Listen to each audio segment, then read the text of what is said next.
இங்கேருந்து நாங்கள் வெளிநாடுகளுக்கு போகும்போதும் வெளிநாடுகள்லேருந்து திரும்ப எங்கட நாட்டுக்குள்ளே வரும்போதும் விமானத்தில் எவ்வளவு பொருட்களை நாங்கள் கொண்டு போக முடியுமென்ற ஒரு வரையறை இருக்குது தானே. அதே மாதிரி என்னென்ன பொருட்களை கொண்டு போக முடியுமென்ற ஒரு வரையறையும் இருக்குது. இதை நான் ஏன் சொல்கிறேன்னு சொன்னால், இப்போ ரீசெண்டாக எங்கள் நாட்டுக்குள்ளே வரக்கூடிய செய்திகளை பார்க்கும்போது அதிகமான பொருட்கள் இலங்கையினுடைய விமான நிலையத்தில் வச்சு கைப்பற்றப்படுது. அதிகளவான தங்கம், சிகரெட்ஸ், வேப், லிக்கர், மருந்து பொருட்கள், போதைப் பொருட்கள், இந்த மாதிரியான பொருட்கள் எல்லாம் இப்போ கைப்பற்றப்படுற அளவும் அது தொடர்பான நபர்கள் கைது செய்யப்படுற எண்ணிக்கையும் இப்போ தொடர்ச்சியாக அதிகரித்து கொண்டே வருது. இதில் இன்னொரு கவலைக்குரிய விடயம் என்னென்னு சொன்னால், இதில் கைப்பற்றப்படுற பொருட்களில் அதை கொண்டு வந்த நபர்களில் பெரும்பாலானவர்களுக்கு அந்த பொருட்களை கொண்டு வரக்கூடாதுன்றதே தெரியாமல் கொண்டு வந்து தான் அந்த பொருட்கள் கைப்பற்றப்படுகிறது. அதே மாதிரி ஒரு சிலர் அதை கொண்டு வந்துட்டோம் இனி எதுவுமே செய்யலாம்னு சொல்லி வரி செலுத்திட்டும் அந்த பொருட்களை வந்து சுங்கத் திணைக்களத்திலிருந்து வெளியில் எடுத்திருக்கிறார்கள்.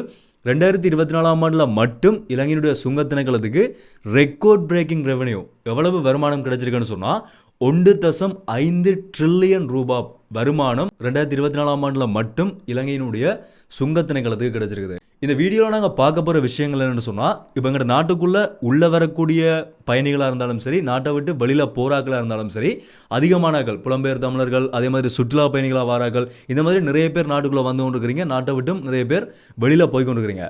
இப்படி போய் வரக்கூடிய நீங்கள் எங்களினுடைய விமான நிலையத்தில் விதிக்கப்பட்டிருக்கக்கூடிய வரையறுக்கப்பட்ட பொருட்கள் என்னென்ன, அதே மாதிரி தடை செய்யப்பட்ட பொருட்கள் என்னன்றதை தெரிஞ்சு கொண்டால் தான் இந்த மாதிரியான பிரச்சனைகளில் நீங்கள் மாட்டிக்கொள்ளாமல் இருக்க முடியும்.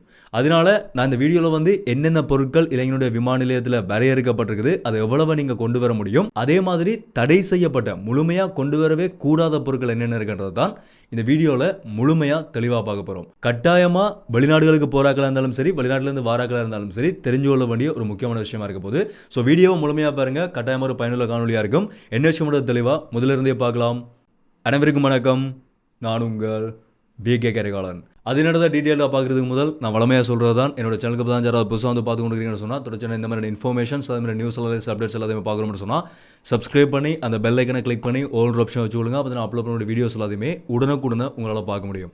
அதேமாதிரி யாராவது நான் பர்சனலாக ஃபாலோ பண்ண நினச்சிங்கன்னு சொன்னால் இன்ஸ்டாகிராமில் போய் BK கரிகாலன் சர்ச் பண்ணிங்கன்னு சொன்னால் அப்புறம் ஃப்ளோரும் அங்கே மறக்காம ஃபாலோ பண்ணிக்கொடுங்க. இந்த வீடியோவை லைக் பண்ணுறதுக்கு மறந்துடாதீங்க. வீடியோட கடைசியில் வெளிநாடுகளுக்கு போகக்கூடிய உங்களுடைய உறவினர்கள், ஃப்ரெண்ட்ஸுக்கு இந்த வீடியோவை முடிஞ்ச வரைக்கும் ஷேர் பண்ணி விட்டுருங்க. இது எல்லாத்துக்குமே முதல் இன்றைக்கு ஒரு முக்கியமான ஒரு நாள். மே மாதம் 1ஆம் தேதி மே தினம் தனக்காக, தன்னுடைய குடும்பத்துக்காக, நாட்டுக்காக வியர்வை சிந்தி உழைச்சி கொண்டிருக்கிற அனைத்து உழைக்கும் தொழிலாளர்களுக்கும் தொழிலாளர் தின வாழ்த்துக்களை நான் சொல்லிக்கொள்கிறேன். ஓகே, இப்போ ஒவ்வொரு விடயங்களாக முதல்ல இருந்தே பார்க்கலாம். இப்போ நான் சொல்ல போகிற எல்லா தகவல்களுமே எங்கேருந்து நான் பெற்றுக்கொண்ட தகவல்கள்னு சொன்னால், இலங்கையினுடைய விமான நிலையம், இலங்கையினுடைய விமான சேவைகள் மற்றும் இலங்கையினுடைய சுங்கவரி திணைக்களத்தினுடைய உத்தியோகபூர்வமாக வெளியிடப்பட்ட உத்தியோகபூர்வ வலைத்தளத்திலிருந்து பெற்றுக்கொள்ளப்பட்ட தகவல் தான். இதை நீங்கள் தேவைன்னு சொன்னால் நீங்கள் நேராக போய் செக் பண்ணி பார்க்கலாம். யாராவது ஃபேக்ட் செக் பண்ண போறீங்கன்னு சொன்னாலும் அங்கே போய் செக் பண்ணி பார்க்கலாம். என்னென்ன பொருட்களை கொண்டு போக முடியும், கொண்டு போக முடியாதுன்றது வந்து 2 வகையாக பிரிக்கப்பட்டிருக்குது. ஒன்று ரெஸ்ட்ரிக்டட் ஐட்டம்ஸ், அதாவது வரையறுக்கப்பட்ட பொருட்கள். இந்த பொருட்களை கொண்டு போக முடியும், ஆனால் குறிப்பிட்ட அளவான பொருட்கள், எவ்வளோ அளவாக கொண்டு போக முடியும்ன்ற ஒரு வரையறை இருக்குது. அந்த பொருட்களை மட்டும்தான் கொண்டு போக முடியும்னு சொல்லி ஒரு பகுதியாகவும், 2வது பேண்ட் ஐட்டம்ஸ், தடை செய்யப்பட்ட பொருட்கள். இந்த பொருட்களை கொண்டு போகவே முடியாது, கொண்டு வரவும் முடியாதுன்னு சொல்லி 2 வகையாக இந்த பொருட்கள் வந்து பிரிக்கப்பட்டிருக்குது. இதுக்குள்ள முதலாவது இந்த வரையறுக்கப்பட்ட பொருட்களுக்குள்ள என்னென்ன பொருட்கள் இருக்குன்னு சொன்னால், முதலாவது தங்கம்.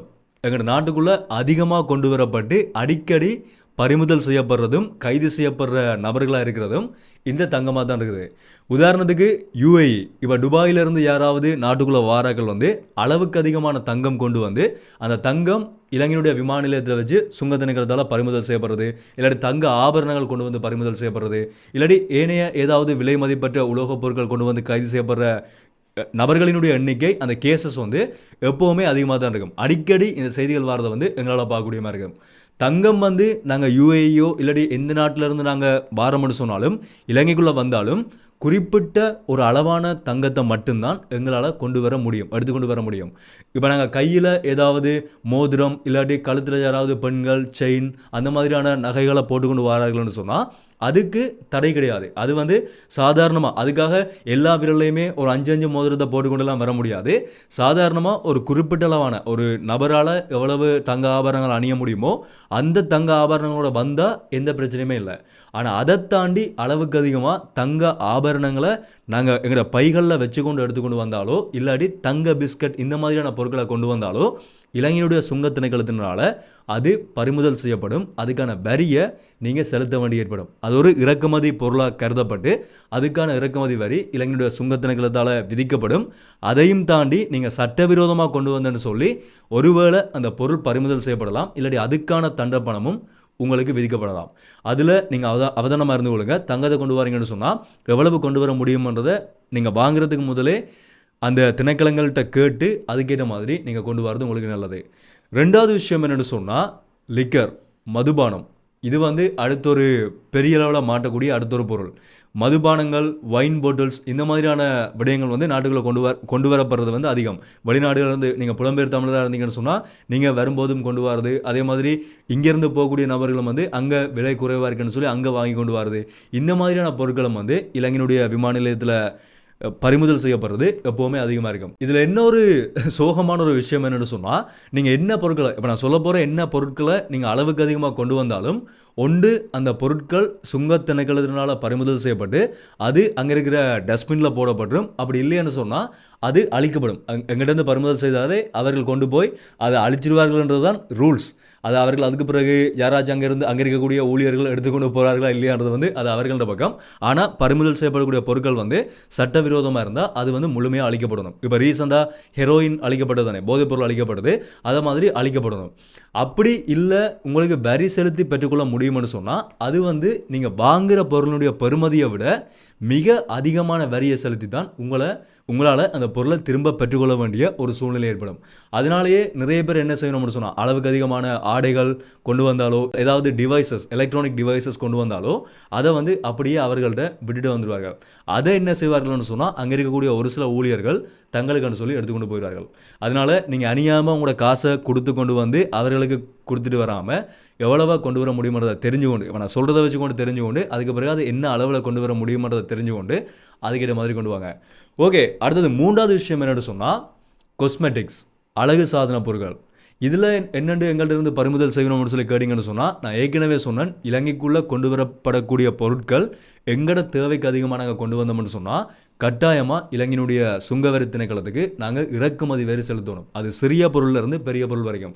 நீங்கள் செக்கின் ஆகும்போது பார்த்துருப்பீங்க, 2 வகையான வழிகள் இருக்கும். ஒன்று வந்து நாங்கள் ஏதாவது பொருட்களை வரி செலுத்தி கொண்டு போக போகிறோம்னு சொன்னால் அதுக்கான ஒரு வழி இருக்கும் விமான நிலையத்தில். அப்படி இல்லை சாதாரணமாக நாங்கள் உள்ளே போகிறோம்னு சொன்னால் சாதாரணமான ஒரு வழி இருக்கும். அந்த மற்ற வழியால் நீங்கள் போனீங்கன்னு சொன்னால் நீங்கள் என்ன பொருளை கொண்டு வரீங்களோ அதுக்கான வரியை செலுத்தி போட்டு நீங்கள் எடுத்து கொண்டு வரலாம். அதனால் இந்த அழகு சாதன பொருட்களுக்கும் நாட்டுக்குள்ளே கொண்டு வரதுக்கு உங்களுக்கு அளவுக்கு அதிகமாக கொண்டு வந்தால் ஒன்று பறிமுதல் செய்யப்படும், இல்லாட்டி உங்களுக்கான வரி விதிக்கப்படும். அடுத்த பொருள் என்னென்னு சொன்னால் சிகரெட்ஸுக்குள்ளே இப்போ இந்த வேப் சிகரெட்னு சொல்கிறது இது வந்து அதிகமாக விமான நிலையத்தில் கைப்பற்றப்படுது. வெளிநாடுகள்லேருந்து வரக்கூடிய பயணிகள் வந்து இங்கே இருக்கக்கூடியவர்களுக்கு கொடுக்கறதுக்காக நாட்டுக்குள்ளே கொண்டு வரதால் எங்கள் நாட்டினுடைய சட்டத்தை பொறுத்த வரைக்கும் வேப் வந்து தடை செய்யப்பட்ட ஒரு சிகரெட்டாக தான் சொல்லப்படுது. அது வந்து ஒரு சர்ச்சைக்குரிய ஒரு விடயமாக வந்து போய்கொண்டிருக்குது. இலங்கைக்குள்ள சுற்றுலா பயணிகள் வரபடியாக அதை கொண்டு வரதுக்கு நீங்கள் அனுமதி கொடுக்கணும்னு சொல்லி ஒரு பகுதியினர் சொல்லிக் கொண்டிருக்கிறார்கள். ஏனென்று சொன்னால் அதில் இருக்கக்கூடிய நிக்கோட்டின் அளவு வந்து சாதாரணமான சிகரெட்டில் இருக்கக்கூடிய நிக்கோட்டின் அளவை விட குறைவாக தான் இருக்குது. அது பாதிப்பில் என்ற மாதிரி ஒரு பக்கமாக சொல்லிக் கொண்டிருக்கிறார்கள். அது இன்னுமே உறுதிப்படுத்தப்படாத ஒரு பிரச்சனை தான் போய்கொண்டிருக்குது. ஆனால் வேபை வந்து நாட்டுக்குள்ளே கொண்டு வரக்கூடாதுன்றது, அதாவது அளவுக்கு அதிகமாக கொண்டு வரக்கூடாதுன்றது ஒரு வரையறையாக இருக்குது. அதையும் தெரிஞ்சு கொள்ளுங்க. அடுத்த முக்கியமான ஒரு பொருள் என்னென்னு சொன்னால் மருந்து பொருட்கள். இதுதான் மிக முக்கியமாக வெளிநாடுகளுக்கு முதலாக போகக்கூடியவர்கள், யாராவது அங்கேருந்து முதலாக இங்கே வாரவர்களோ இல்லாட்டி இங்கேருந்து முதலாக விமானத்தில் பயணம் செய்யக்கூடியவர்களோ நல்லா தெரிஞ்சு கொள்ளணும். இலங்கைக்குள்ள விமான நிலையத்தில் மருந்து பொருட்கள், குறிப்பிட்ட முக்கியமான மருந்து பொருட்களுக்கு அனுமதி கிடையாது. யாராவது உங்கள்கிட்ட விமான நிலையத்தில் வச்சு இந்த மருந்தை கொண்டு போய் கொடுத்துருங்க. இந்த ஒரு படத்தில் அயன் படத்தில் நினைக்கிறேன், அயன் படத்தில் சூர்யாட்ட மருந்தை கொடுத்து அவரை போய் மாட்டி விட்ட மாதிரி யாராவது உங்கள்கிட்ட தெரியாதாக்கள் மருந்து பொருட்களை கொடுத்து இல்லாட்டி நீங்கள் ஒரு இந்தியாவுக்கு போகிறீங்கன்னு சொன்னால் இந்தியாவிலேருந்து இந்த மருந்தை வாங்கி கொண்டு வாங்கன்னு சொல்லி யாராவது சொன்னால் கூட தயவு செய்து அது அனுமதிக்கப்பட்ட மருந்தா இல்லையான்றதை தெரியாமல் வாங்கிடாதீங்க. அது அனுமதி இல்லாத மருந்துன்னு சொன்னால் உங்களை கைது செய்கிறதுக்கும் வாய்ப்பு இருக்குது. இந்த மருந்துன்றது வந்து ஒரு டேஞ்சரான ஒரு விஷயமாக பார்க்கப்படுது, ஒரு ஆபத்தான விடயமாக இருக்கிறபடியா தடை செய்யப்பட்ட மருந்துகளை எங்கள் நாட்டினுடைய அனுமதி இல்லாமல் ஒரு அனுமதியோட இறக்குமதி செய்யப்படுற மருந்தை வந்து நீங்கள் அனுமதி இல்லாமல் விமான நிலையத்துக்குள்ளால் கொண்டு வந்தீங்கன்னு சொன்னால் உங்களை கைது செய்கிறதுக்கும் இலங்கையினுடைய சுங்கத்திணைக்களத்துக்கு அனுமதி இருக்குது. அதனால் இதுலேயும் அவதானமாக இருந்து கொள்ளுங்க. அடுத்த பொருள் என்னென்னு சொன்னால் மருத்துவ சாதனங்கள். இந்த மருந்து பொருட்கள் மாதிரியே மருத்துவ டிவைசஸ் ஏதாவது நீங்கள் கொண்டு வந்தீங்கன்னு சொன்னாலும் அது அனுமதி இல்லாத டிவைசஸாக இருந்தால் உங்கள்கிட்ட இருந்து அந்த டிவைஸ் வந்து பறிமுதல் செய்யப்படும். அடுத்த பொருள் தொலைத்தொடர்பு சாதனங்கள். இதுவும் வந்து ஒரு கட்டுப்படுத்தப்பட்ட பொருட்களாக தான் எங்கள் நாட்டுக்குள்ளே சொல்லப்படுது. ஒரு சில பொருட்களை தவிர ஏனைய தொடர்புடைய சாதனங்களை நாட்டுக்குள்ளே கொண்டு வர முடியாது. இந்த ஓக்கி டோக்கி இந்த மாதிரியான டிவைசஸ் எல்லாம் அனுமதி இல்லாமல் கடைசி வரைக்கும் நாட்டுக்குள்ளே கொண்டு வர முடியாது. நீங்கள் வேறு ஏதாவது நாட்டில் போயிட்டு அதை வாங்கி கொண்டு வரீங்கன்னு சொன்னாலும் அது சுங்கத்திணைக்களத்தினால உங்கள்கிட்ட இருந்து பறிமுதல் செய்யப்படும். அடுத்த பொருள் என்னென்னு சொன்னால் தொல்லியல் தொடர்பான பொருட்கள். இந்த பழமை வாய்ந்த சிலைகள் இல்லாட்டி தொல்லியல் சாதனங்கள் இந்த மாதிரியான பொருட்கள் எதையாவது நீங்கள் அனுமதி இல்லாமல் கொண்டு வந்தீங்கன்னு சொன்னால் அது உங்கள்கிட்ட இந்த பறிமுதல் செய்யப்படும். நீங்கள் அனுமதியோடு கொண்டு வந்தால் அது தொடர்பான விசாரணைகள் மேற்கொள்ளப்பட்டு நீங்கள் வந்து அதை கொண்டு வரலாம். அதையும் வந்து தெரிஞ்சுக்கொள்ளுங்க. அடுத்த கடைசி பொருள் என்னென்னு சொன்னால் வெடி பொருட்கள். இந்த துப்பாக்கிகள் இல்லாட்டி வெடிக்கக்கூடிய பொருட்கள் அந்த மாதிரியான வெடி மருந்து தொடர்பான பொருட்கள், அதாவது எக்ஸ்ப்ளோசிவான பொருட்கள் எதையுமே நீங்கள் கொண்டு வர முடியாதுன்னு சொல்லி ஒரு கடுமையான நிபந்தனை இருக்குது. இலங்கைக்குள்ளே இந்த டொய் கன்ஸ் இருக்குது தானே, சாதாரணமாக வெளிநாடுகளில் எல்லாம் இந்த பபிள்ஸில் ஷூட் பண்ணக்கூடிய கன்ஸ் எல்லாம் இருக்கும். அந்த கன்ஸ் கூட இப்போ ஒரு சில துப்பாக்கிகளுக்கு எங்கள் நாட்டுக்குள்ளே அனுமதி இல்லை, இப்போ வரைக்குமே அனுமதி இல்லை. அதனால் இந்த மாதிரியான பொருட்கள் யாராவது சின்ன பிள்ளைகள் யாராவது வரும்போது இந்த மாதிரியான பொருட்களை கொண்டு வந்தாலும் விமான நிலையத்தில் அது பறிமுதல் செய்யப்படுறதுக்கான வாய்ப்புகள் அதிகமாக இருக்குது. ஓகே, இப்போ நாங்கள் பார்த்த விஷயங்கள் எல்லாமே வரையறுக்கப்படுது. இந்த பொருட்களை கொண்டு வர முடியும், ஆனால் குறிப்பிட்ட அளவான பொருட்களை மட்டும்தான் கொண்டு வர முடியுமா இருக்கக்கூடிய பொருட்கள். அடுத்தது முழுமையாக தடை செய்யப்பட்ட பொருட்கள், கடைசி வரைக்கும் இதை கொண்டு வரவே முடியாது என்று சொல்லப்பட்ட பொருட்கள் என்னென்னு சொன்னால், முதலாவது நார்கோட்டிக்ஸ், ட்ரக்ஸ், போதைப் பொருட்கள் எதுவுமே நாட்டுக்குள்ளே கொண்டு வர முடியாது. அது எல்லாருக்குமே தெரிஞ்ச ஒரு விஷயம். அதே மாதிரி சிகரெட்ஸில் ஒரு குறிப்பிட்ட சிகரெட்ஸ், வெளிநாடுகளில் பயன்படுத்தக்கூடிய சிகரெட்ஸை வந்து எங்கள் நாட்டுக்குள்ளே கொண்டு வரக்கூடாதுன்றது ஒரு கடுமையான சட்டம் இருக்குது. அதை தாண்டி கொண்டு வந்தால், அதையும் மாதிரி கொண்டு வந்தால் அவர்கள் அந்த கொண்டு வந்த நபர்களை கைது செய்யப்படுறதுக்கான வாய்ப்புகளும் அதிகமாக இருக்குது. இப்போ ஒரு 2 நாட்களுக்கு முதல் கூட விமான நிலையத்தில் 12 மில்லியன் பெறுமதியான சிகரெட்ஸ் கொண்டு வந்தேன்னு சொல்லி ஒரு நபர் ஒருத்தர் கைது செய்யப்பட்டிருந்தார். அதனால வெளிநாட்டு சிகரெட்ஸை இங்கே பயன்படுத்துறதுக்காக கொண்டு வர நபர்களும் அதில் அவதானமாக இருந்து கொள்ளுங்க. நீங்கள் 1 பாக்ஸ் 2 பாக்ஸ் அந்த மாதிரி கொண்டு வரலாம்னு சொல்லி நினைக்கிறேன். அதையும் தாண்டி உங்களால் வெளிநாட்டு சிகரெட்ஸை நாட்டுக்குள்ளே கொண்டு வர முடியாது. அதுலேயும் வந்து அவதானமாக இருந்து கொள்ளுங்க. ஓகே, இப்போ இதுக்குள்ளே இன்னொரு முக்கியமான விஷயம் என்னென்னு சொன்னால், இந்த லிக்கர், மதுபானங்கள், வைன்ஸ், இந்த சிகரெட்ஸ், அதே மாதிரி ஒரு சில இந்த அழகு சாதன பொருட்கள், இந்த மாதிரியான சில பொருட்களை வந்து நீங்கள் வெளிநாடுகளிலிருந்து உள்ளே வரும்போது விமான நிலையத்துக்குள்ளே தான் கொண்டு வர முடியாது. ஆனால் நீங்கள் என்ன செய்யலாம்னு சொன்னால், விமான நிலையத்துக்குள்ளே இருக்கிற டியூட்டி ஃப்ரீ ஷாப்பில் வந்து உங்களால் அதை வாங்க முடியும். அதுவும் அதுக்காக எல்லாத்தையுமே வாங்கி கொண்டு வர முடியாது. டியூட்டி ஃப்ரீ ஷாப்பில் வந்து உங்களால் அங்கேருந்து கொண்டு வர முடியாமல் ஒரு குறிப்பிடளவான பொருட்களை, நீங்கள் ஒரு மதுபானம் கொண்டு வர போகிறீங்கன்னு சொன்னால், இது ஒரு கலாச்சாரமாக இருக்கிறபடியாக நான் சொல்கிறேன். அதுக்காக நீ மதுபானத்தையும் சிகரெட்டையும் கொண்டு வரதுக்காக சொல்கிறியான்னு சொல்லி யாருமே கேட்டுறாதீங்க. பொதுவாக வெளிநாடுலேருந்து வரக்கூடிய ஆட்கள் வந்து இங்கே இருக்கிறவர்களுக்கு மதுபானம், சிகரெட் இதெல்லாமே கொண்டு வந்து கொடுக்குறது வளமை தான். அது ஒரு பக்கமாக பார்க்க போனால் ஒரு விமர்சனத்துக்குள்ளான ஒரு விடயம் தான். அதை கொண்டு வரக்கூடாதுன்னு சொல்லி தான் எல்லாருமே பொதுவாக சொல்கிறது. ஆனால் கொண்டு வரபடியாக இருக்கிற விஷயம்ன்றபடியாக அதை மட்டும் நான் உங்கள்கிட்ட சொல்கிறேன். டியூட்டி ஃப்ரீ ஷாப்பில் வந்து உங்களால் உள்ளுக்குள்ளே பெற்றுக்கொள்ள முடியும். நீங்கள் வாங்கணும்னு சொன்னால் அங்கே வாங்க முடியும். அதே மாதிரி நீங்கள் ஆடைகள்லேருந்து என்ன பொருட்களாக இருந்தாலும் விமான நிலையத்துக்குள்ளே இருக்கிற அந்த டியூட்டி ஃப்ரீ ஷாப்பில் உங்களால் வாங்க முடியும். வரிச்சலுகைகள் இருக்கக்கூடிய அந்த கடைகளில் வந்து உங்களால் பெற்றுக்கொள்ள முடியும். ஓகே, அப்படி யாராவது நீங்கள் மதுபானம் கொண்டு வரீங்கன்னு சொன்னால் எவ்வளவு மதுபானத்தை கொண்டு வர முடியும்னு சொல்லி இலங்கையினுடைய சுங்க திணைக்களத்தால் சொல்லப்பட்டிருக்குன்னு சொன்னால், 1.5 லிட்டர் மதுபானம் லிக்கர் பாட்டில்னு சொன்னால் நீங்கள் 1.5 லிட்டர் வந்து 1.5 போத்தல் இருக்கக்கூடிய லிக்கரை வந்து உங்களால் கொண்டு வர முடியும். அதே மாதிரி வைன் பாட்டில்னு சொன்னால் 2 பாட்டில்ஸ் வைனை வந்து உங்களால் கொண்டு வர முடியும். இது விசிட்டர்ஸுக்கு, நாட்டுக்குள்ளே வரக்கூடியவர்களுக்கு, எங்கள் நாட்டினுடைய குடியுரிமை பெற்றவர்கள் இல்லை, வெளிநாடுகளிலிருந்து வரக்கூடியவர்களுக்கு 1.5 பாட்டில் லிக்கர் 2 பாட்டில்ஸ் வைன் வந்து உங்களால் கொண்டு வர முடியும். அதே மாதிரி இலங்கைக்குள்ளே இருக்கக்கூடிய நபர்கள் எவ்வளவு கொண்டு வர முடியும்னு சொன்னால் 2.5 லிட்டர் லிக்கரும் 2 லிட்டர் வைனும். எங்கள் நாட்டினுடைய மக்களுக்கு வந்து அதிகமான சலுகை கொடுக்கப்பட்டிருக்குது. 2.5 லிட்டர் லிக்கரையும் வந்து 2 லிட்டர் வைனையும் வந்து நீங்கள் வரும்போது நாடுக்குள்ளே கொண்டு வர முடியும்.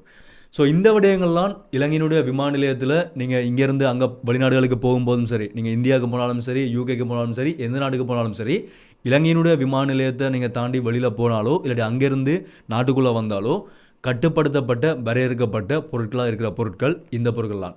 முக்கியமாக இந்த அரபு நாடுகளுக்கு போகக்கூடியவர்கள், யூஏஇ போன்ற நாடுகளுக்கு போகக்கூடிய மக்கள் வந்து நீங்கள் தான் கட்டாயமாக அவதானமாக இருக்கணும். ஏன்னா அங்கேருந்து போகக்கூடிய மக்கள் தான் சிங்கப்பூர், தாய்லாந்து அந்த மாதிரி நாடுகளுக்கும் போய் வரக்கூடிய மக்கள் தான் அதிகமாக தெரியாமல் கொண்டு வந்து கைது செய்யப்படுற மக்களாக இருக்கிறார்கள். தங்கத்தில் முக்கியமாக அவதானமாக இருந்து கொள்ளுங்க. தங்கம் தான் அதிகமாக பறிமுதல் செய்யப்பட்டு கொடுக்குது. தெரியாமல் கொண்டு வந்து நீங்கள் உங்களோட பணத்தை வீண் விரயமாக்கி அது உங்களுக்கும் கிடைக்காம யாரோ ஒருத்தருக்கு போகிற ஒரு பொருளாக தான் மாறி போயிடும். அது அழிக்கப்படுதோ போகுதோ அது வந்து இன்னொரு பக்கமாக இருக்கட்டும். ஆனால் இன்னொரு பக்கத்துக்கு போகிற ஒரு பொருளாக தான் கடைசியாக போயிடும். ஸோ இதான் விஷயம். கட்டாயமாக ஒரு புதிய தகவலை பெற்றுக்கொண்டிருப்பீங்கன்னு சொல்லி நான் நம்புகிறேன். அப்படி நீங்கள் தெரிஞ்சு கொண்டீங்கன்னு சொன்னால் மற்றவர்களுக்கும் தெரியப்படுத்துறதுக்காக வெளிநாடுகளுக்கு போகக்கூடியவர்களுக்கு இந்த வீடியோ ஷேர் பண்ணி எல்லாருக்குமே இந்த ஒரு தகவலை தெரியப்படுத்துறீங்க. இதை மாதிரி வேறு என்ன தகவலை பற்றி தெரிஞ்சுக்கொள்ளவும் நினைக்கிறீங்கன்றதை வந்து கமெண்ட்டில் சொல்லுங்கள். எந்த கமெண்ட்டுக்கு வந்து அதிகமான லைக்ஸ் வருதோ அதை பண்ண வீடியோ வந்து கட்டாயமாக அடுத்தடுத்து அப்டேட் பண்ணுறேன். சப்ஸ்கிரைப் பண்ணலன்னு சொன்னால் மறக்காமல் சப்ஸ்கிரைப் பண்ணி அந்த பெல் ஐகானை கிளிக் பண்ணி ஒரு ஆப்ஷன் சொல்லுங்கள். அப்போ நான் அப்லோட் பண்ணுற வீடியோஸ் எல்லாமே தொடர்ச்சி அவங்களுக்கு கொடுங்க நோட்டிஃபிகேஷன்ஸாக வரும். ஸோ மீண்டும் ஒரு வீடியோவில் சந்திப்போம். நன்றி.